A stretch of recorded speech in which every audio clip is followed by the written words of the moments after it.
اعوذ باللہ من الشیطان الرجیم بسم اللہ الرحمن الرحیم وَاعْلَمُوا أَنَّمَا غَنِمْتُم مِّن شَيْءٍ فَأَنَّ لِلَّهِ خُمُسَهُ وَلِلرَّسُولِ وَلِذِي الْقُرْبَى وَالْيَتَامَى وَالْمَسَاكِينِ وَابْنِ السَّبِيلِ إِن كُنتُمْ آمَنتُم بِاللَّهِ وَمَا أَنزَلْنَا عَلَىٰ عَبْدِنَا يَوْمَ الْفُرْقَانِ يَوْمَ التَّقَى الْجَمْعَانِ وَاللَّهُ عَلَىٰ كُلِّ شَيْءٍ قَدِيرٌ۔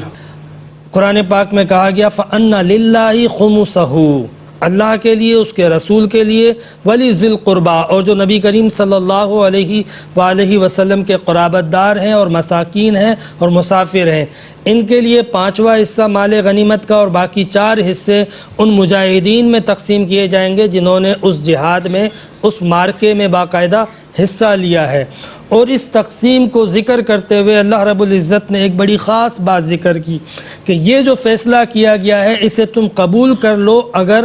ایمان رکھتے ہو اللہ پر۔ یہاں پر قرآن پاک میں ورڈ ہے ان کنتم آمنتم باللہ وما انزلنا علی عبدنا یوم الفرقان، اور تم ایمان رکھتے ہو اس چیز پر جو اللہ نے یوم فرقان کے دن نازل فرمایا۔ یوم فرقان کے دن کیا نازل کیا تھا؟ اللہ رب العزت نے اس دن اپنی نشانیوں کو ظاہر کیا تھا۔ تو گویا جو اللہ پر اور اللہ کی نشانیوں پر ایمان رکھتا ہے وہ اس فیصلے کو قبول کر لے۔ تو یہ دیکھیں قرآن پاک کے اندر اللہ رب العزت ایک فیصلہ جب فرماتا ہے تو اس کے لیے موٹیویشن کے لیے بھی اپنی نشانیوں کو پیش کرتا ہے کہ ہم نے کس طرح یوم فرقان یعنی یوم بدر کے دن اپنی نشانیاں تم پر ظاہر کی، اپنی مدد و نصرت اور تائید تم پر تمہارے لیے ہم نے پیش کی۔ تو اگر تم نے یہ نشانیاں، میری مدد، میری نصرت کو دیکھ لیا ہے تو جس طرح اسے دیکھا تھا، اسے تسلیم کیا تھا، اسے بھی تسلیم کر لو۔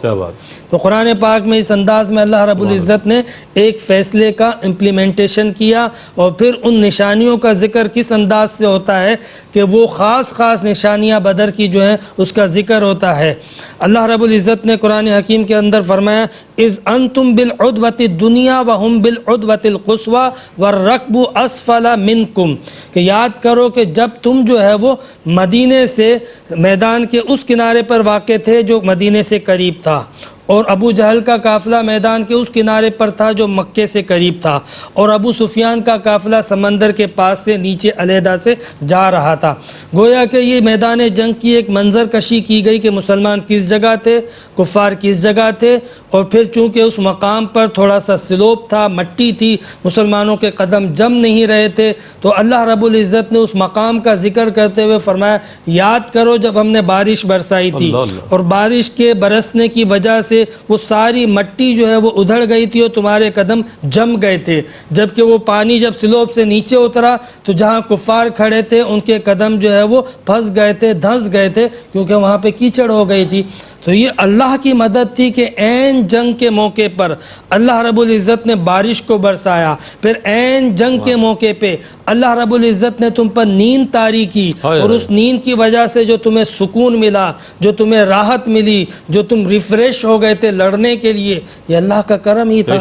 اور پھر اس نیند کا خوف کفار پر کہ یہ عین میدان جنگ میں نیند کر رہے ہیں سارے مسلمان، مطلب یہ ایک حیرت انگیز بات تھی۔ اور پھر کمال یہ تھا کہ اس نیند کے اندر اللہ رب العزت فرماتا ہے کہ جب تم نے نیند کی تھی تو اس نیند میں ہم نے تمہیں کفار کا لشکر بہت تھوڑا دکھا دیا۔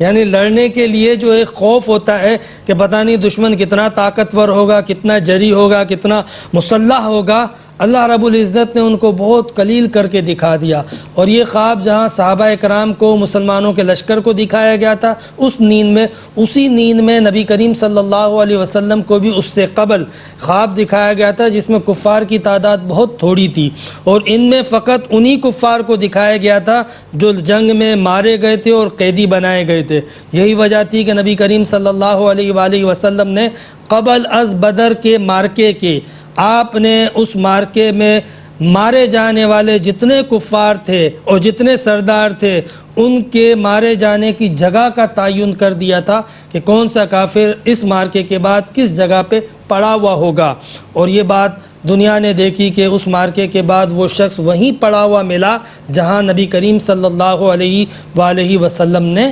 نشاندہی فرمائی تھی۔ پھر یہ بھی اللہ رب العزت کی ایک بہت بڑی نشانی تھی کہ اس مارکے میں اللہ رب العزت نے نبی کریم صلی اللہ علیہ وسلم نے جب دعا فرمائی تھی کہ یا اللہ یہ مٹھی بھر مسلمان اگر آج ہلاک ہو گئے تو روح زمین پر کوئی تیری عبادت کرنے والا اور کوئی تیرا نام لیوا نہیں رہے گا۔ جب حضور علیہ السلام نے یہ دعا کی تھی اللہ رب العزت کی بارگاہ میں تو اللہ رب العزت نے پھر پہلے 1000 ملائکہ کو نازل کیا، پھر 3000 ملائکہ کو نازل کیا، پھر 5000 ملائکہ کو نازل کیا۔ تو یہ جو پے در پہ اللہ رب العزت کی بدر میں نصرت آئی تھی، جو مدد آئی تھی، اس مدد کو اللہ رب العزت اپنی نشانی قرار دیتا ہے اور فرماتا ہے کہ یاد کرو ہم نے کس طرح تمہاری مدد کی تھی اس دن جو یوم فرقان تھا، اس دن جو یوم بدر تھا، اس دن کے جس دن تم خوف زدہ تھے لیکن اللہ نے تمہیں طاقت دی، تمہیں ثابت قدمی عطا فرمائی اور تمہیں کامیابی و کامرانی سے ہمکنار کیا۔ تو اللہ رب العزت نے اپنی ان نشانیوں کا ذکر کرتے ہوئے فرمایا کہ اب یہ جو فیصلہ تم پر مسلط کیا جا رہا ہے اسے قبول کر لو، نمبر 1۔ اور پھر ایک نصیحت فرمائے، وہ نصیحت کیا تھی؟ یا ایھا الذین آمنوا اذا لقیتم فئۃ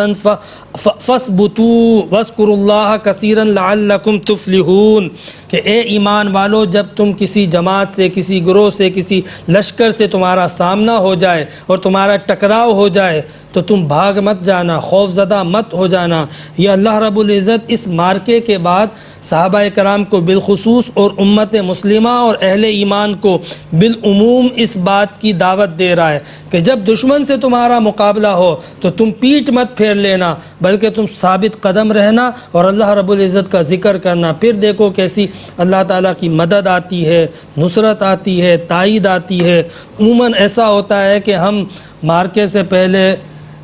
اسباب اور وسائل کا تعین کرتے ہیں اور دیکھتے ہیں کہ کس کے پاس اسباب اور وسائل زیادہ ہیں، تو اگر اسباب کثیر ہوں تو پھر تو تھوڑی ہمت ہوتی ہے، لیکن اب اسباب قلیل ہوں تو پھر ہمت جو ہے وہ ٹوٹ جاتی ہے۔ لہٰذا جو ہے وہ اللہ رب العزت نے یہاں پر ایک قانون بدر میں اس کی نشانی ظاہر کر کے فرما دی کہ اسباب ضرور جمع کیے جائیں لیکن نظر مسبب الاسباب پر ہونی چاہیے، کہ اللہ رب العزت کی طاقت اور مدد اور نصرت اگر ہوگی تو آج بھی اللہ رب العزت فرشتوں کی قطار پیدا کر سکتا ہے اور بھیج سکتا ہے، جیسا کہ اقبال نے کہا کہ فضائے بدر تو ہو، فضائے بدر ہی نہیں ہے تو پھر مدد اور نصرت کہاں سے آئے گی؟ سبحان اللہ مفتی صاحب، سبحان اللہ۔